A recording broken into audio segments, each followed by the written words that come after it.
ભરૂચ શહેરના પશ્ચિમ વિસ્તારમાં ખેતીવાડી ઉત્પન્ન બજાર સમિતિમાં દુકાનોની ઉપર માત્ર 8 મહિના પહેલા જ બનેલી દુકાનની દિવાલ ગતરોજ રાત્રિના અચાનક ધરાશયી થઈ હતી, જેના કારણે નીચે આવેલી દુકાનોના વેપારીઓને લાખો રૂપિયાનું નુકસાન થયું છે।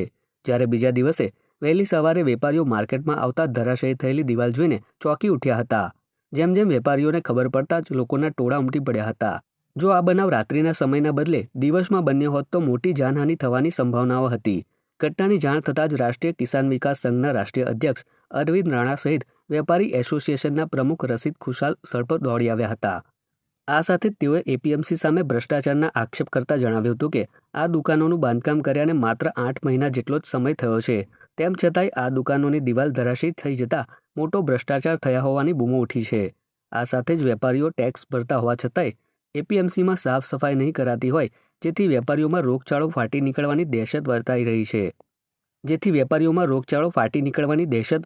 છે। તો બીજી તરફ આ મામલે રાષ્ટ્રીય કિસાન વિકાસ સંઘે કોર્ટના દ્વાર પણ ખખડાવવાની ચીમકી ઉચ્ચારી હતી।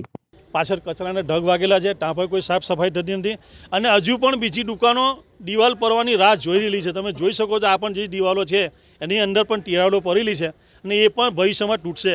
એટલે એપીએમસીમાં સુવિધાના નામે મીંડું છે।